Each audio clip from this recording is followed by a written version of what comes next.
Hey guys, Deathslayer Magic here, and we're going to jump off the main spoiler train for a stop at Commander Station. You might be thinking, hey, Kamigawa Commander products, that sounds familiar. Yes, they weren't just leaked ahead of time. In fact, I got the two Commander front cards up on screen right now. The two decks were posted on eBay ahead of time for sale with real photos. First of all, how dumb is that person? And secondly, I hope Wizards had the presence of mind with their so-called investigation team to, purchase the item and then check the return address or get a civil, which is hard, or criminal subpoena to send to eBay to get the person's information. But I don't even know what country it was listed in, to be honest. Looked like the listing was in English. And I love how Wizards is like, there's going to be some product delays. And then 5-6 weeks ahead of time, somebody's already selling one of the products.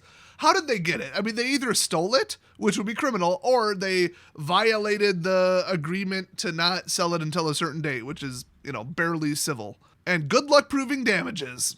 But if they stole it, they stole it. I mean, it's $50, but Wizards could pull some strings and still get it investigated, you know what I mean? So that person's probably in trouble, but we've already seen Kotori and Chishiro. Those are the two front cards. Now, you might have noticed what color is missing, black, and yet we've got, the first card here, Myojin of Grim Betrayal, which is black. So how is this a commander card? Well, I mean, I vaguely remember them saying something about this, I think, but basically these are titled on mythicspoiler.com as Kamigawa Neon Dynasty Commander Set Booster cards. And yeah, I double checked. 8 cards that you're about to see are going to appear in the normal Kamigawa Neon Dynasty Set Booster packs. So you can't even get all the Commander cards from a non-Commander standard set by buying the Commander decks.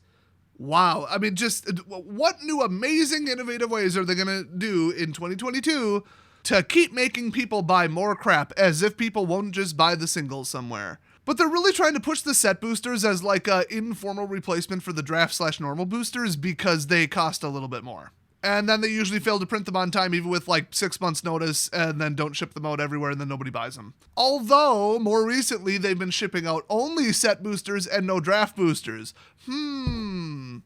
Interesting. I wonder if that's on purpose and they're just sitting on them. So Mr. Myojin of Grim Betrayal is a legendary creature spirit. It's 8 cost triple black, and it enters the battlefield with an indestructible counter on it if you cast it from your hand, because we all know you could cheat anything and play in Commander. It's a little higher power level there. But it's a 5/2, and remove an indestructible counter from Myojin of Grim Betrayal, and then, that's the cost, put onto the battlefield under your control. I don't know, either using, passive voice or something. All creature cards in all graveyards that were put there from anywhere this turn. So it's only from this turn. Kind of actually hard to keep track of and remember in paper, but sure. So interesting card, obviously not even close to worth being your commander, but it's interesting. I bet you that these will find their way into Historic somehow via Arena, because why wouldn't they? It's 8 cards, you know what I mean? So next up we got the blue Myojin, 8 cost blue, triple blue of course, and it enters battlefield with an indestructible counter on it. If you cast it from your hand, I assume they all say that. And then remove an indestructible counter from it and copy target permanent spell you control 3 times. So you drop it in for 8, which is pretty steep. It gets an indestructible counter, which might protect it for a bit. It's only 3/3, but hey, I mean, if damage doesn't matter. And then at any time, you can put a permanent spell, so creature, enchantment, artifact, whatever you want, on the stack, and then duplicate it 3 times by removing the indestructible counter. And you might be able to replicate that indestructible counter because it's a counter. There's quite a few cards that do that, actually. And you can do this multiple times. I mean, I would just, for a little bit less mana, just run that Zendikar Rising card that can just duplicate anything on the stack for 4 repeatedly, because you can get it out way earlier. I think it's Lithoform Engine. So once again, it's interesting. I think it's a little high cost for Commander. I mean, it's not like no decks get there, but not everybody can get to 8. There's better things to spend your mana on for 8. So next up, we got the white Myojin, indestructible, 8 cost, triple white, you get it. Remove an indestructible counter, create a 1/1 colorless spirit creature token for each permanent you control. This is another one of those, if you're already winning the game, win the game harder. If you've got 15 things in play, you're probably gonna win. Otherwise your deck is built wrong. So because this is borderline useless, it's a 4/6, but still, for 8, really? Especially in white, there are better cards for 8. Then we got the green Myojin, same thing, 8/8 for 8 though, and if you remove the indestructible counter, distribute 8 1/1 counters among any number of target creatures you control, they gain trample until end of turn. So see, that could be a winner, and then you still have an 8/8. And you could put 1 counter on himself. I think there are bigger, cheaper mass trample cards that also drop counters. I think one of them's in my modern deck actually, so yeah, this looks good, but I don't see it. And the final Myojin Spirit is the red one, of course. 8 cost, triple red, 7/4, indestructible, you get it. If you remove it, it deals 7 damage to each of up to 3 targets. Wow. I think the way that's worded, you can't pile it up, 21 on one target either, so, well, it does say each of and up to, but I think in the spirit of the card, I'd probably have to read the rulings, which aren't out yet. But yeah, just not that good. Really not that good.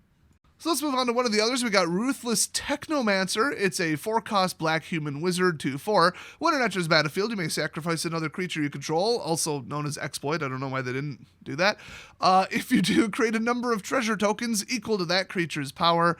And then if you pay 3, including 1 black, sacrifice X artifacts, return target creature card with power X or less from your graveyard to the battlefield. X can't be 0. So by itself, not really worth it by any stretch of the imagination. In a treasure deck, yeah, I'd probably throw him in. Not much more to say about that. Next up we got, oh yes, King Doggo himself, Yoshimaru Ever Faithful. Without even reading the card, I'm making this my new commander. Let's go. So it's a 1/1 for 1 legendary creature Doggo, and whenever another legendary permanent enters the battlefield under your control, put a 1/1 counter on Yoshimaru Ever Faithful, and then partner. Oh, you can have 2 commanders if both have partner. Neat. Because every commander needs a dog. Unfortunately, the partners, at least the last time around, were a lot of kind of pre-made pairs where they work together, and usually it was one really powerful one and one really crappy one. I think this is the crappy one. I hate to say it. That's not very good. Like, this is literally worse than Luminarch Aspirant, which I think isn't even a rare. Could be wrong there, but yeah, that card's just overpowered as balls. And then when you go to Eternal formats, I could name a couple that are a little bit more powerful than Yoshimaru here. But just in principle, you should make it your commander, damn it. And I save the craziest for last. We've got Go Shintai of Life's Origin, which I don't know why they bothered to make it green. I guess that usually is the primary color-ish in a Shrines deck. But yeah, it's a 4-cost 3/4 legendary enchantment creature Shrine. And if you pay 1 of every color and tap it, return target enchantment card from your graveyard to the battlefield. So if they blow up a Shrine, you go get it. Whenever Go Shintai of Life's Origin or another non-token Shrine... Oh, that's right. You could clone Shrines as a token, couldn't you?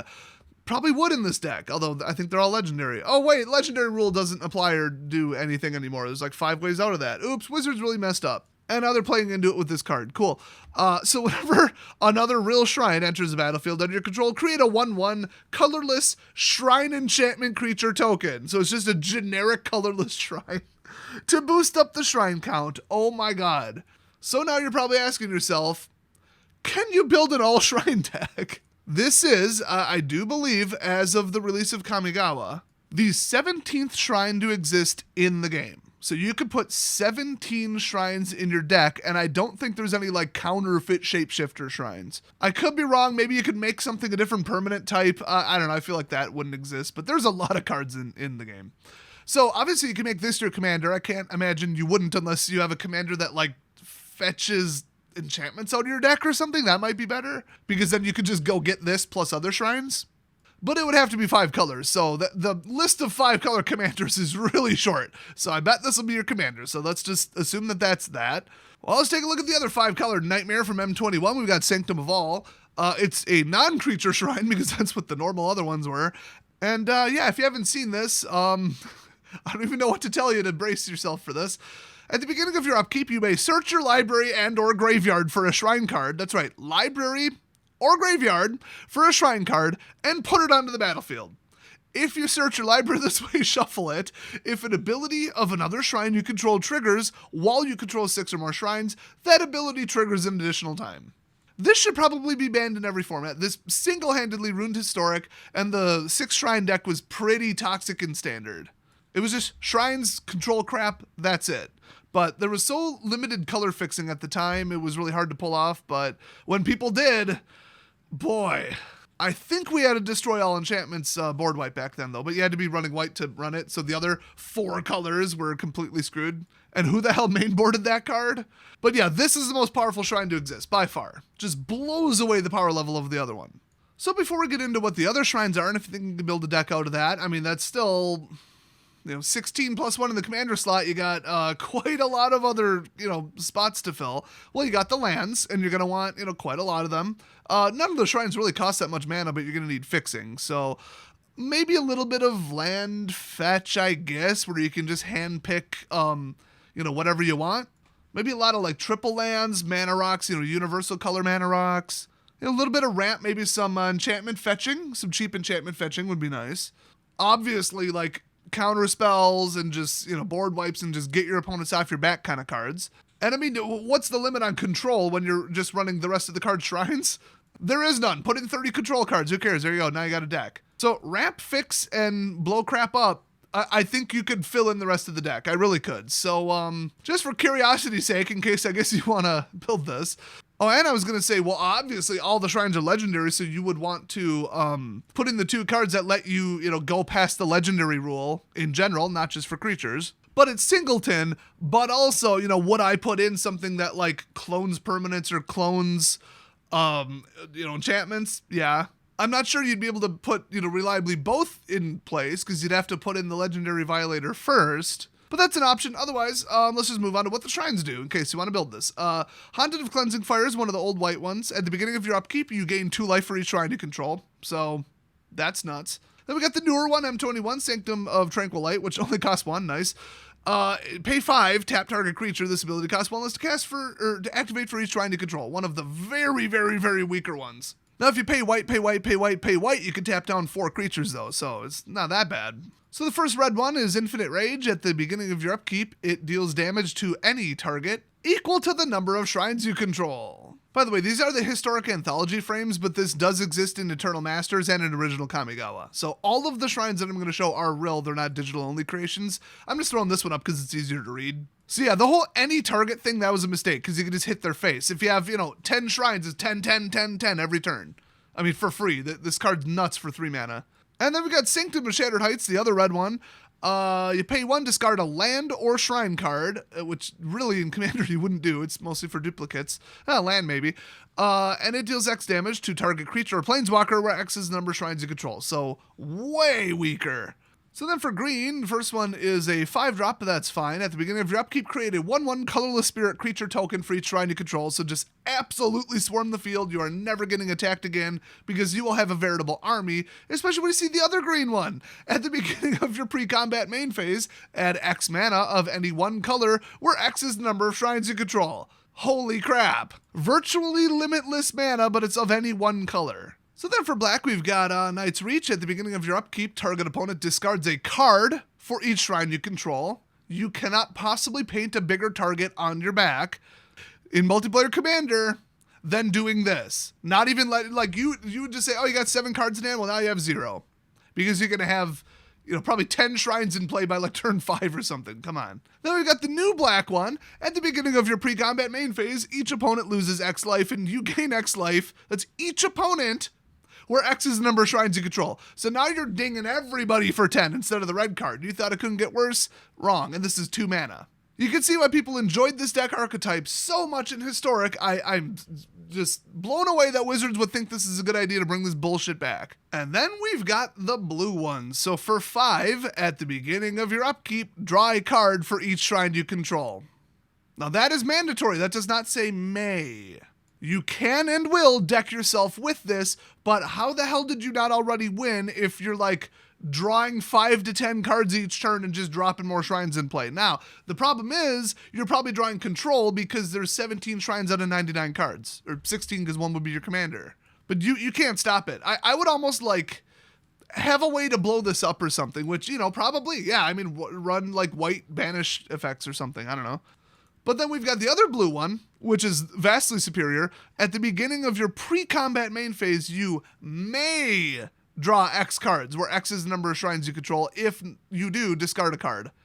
I would almost hesitate to even put the other blue one in at all, but you need to get that shrine count up. Just have a way to stop it. So other than that, I mean, you could put in Sigiled Starfish or something, like you tap during, usually your upkeep, like pre-draw, and scry 1. Maybe put in like Thassa, mix in some god cards or just whatever helps you get to the shrines as quickly as possible and gives you enough mana and of the right colors to get it going. So I could see somebody building this deck, but the problem is they're not going to find anyone to play against because this deck is toxic ass cancer. Because who the hell draws like ways to get rid of 5 shrines? You know what I mean? 5 enchantments. Nobody has that much protection in their commander deck without running something even more dickish than this crap. So, boy, this is rough. But I just wanted to outline how bad these are when they all come together. Because we had to suffer through this crap in Historic on Arena with the 11 Shrines decks, and it was a nightmare. But get ready to see this in Brawl. Historic Brawl is done. It's here it is. I just named to you the #1 Historic Brawl deck in the world. They should just ban shrines, every shrine from every format, and just get it over with. Shrines are a mistake. Too much synergy. I would put them on par or worse than slivers as far as synergy. I'm not kidding.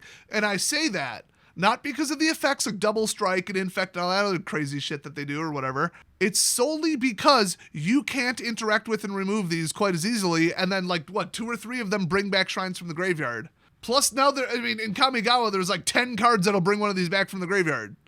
Unless a lot of those effects were creature, but I think a lot of them were open-ended. So, I am 1,000,000% building this for the 99+1 Historic Brawl on Arena just to see how awful it is, and then I'm never playing it again. And I'm going to live stream it, so subscribe if you don't want to miss that. And this is your intro to Commander crap that, well, I guess, okay, I'm assuming that they're going to add these new set booster Commander cards to Arena. I can't imagine they wouldn't. And since I only need 1, I'm just going to open a ton of packs because I'm hoarding gold like a gold hoarding goblin. And then once I get 1 of every copy of a shrine, I'm good. You know what I mean? Otherwise, this is a wild card burning nightmare. But yeah, if they print the Commander one, I'll make it my Brawl Commander, and then we're all good. So I'm definitely going to test that out. I might see what I can build so far. I know that I own 1 of every shrine. I own multiple of every shrine already because I used to play that deck in Historic just to piss people off. So all I need is the new ones and then the bonus ones. So yeah, should be fun. And by fun, I mean making fun of wizards. No fun will be had in the gameplay, okay? The fun will be like, oh my gosh, I can't believe human beings put this through playtesting. It's like a dark comedy fun. Anyway, thanks for watching, and I'll see you guys next time.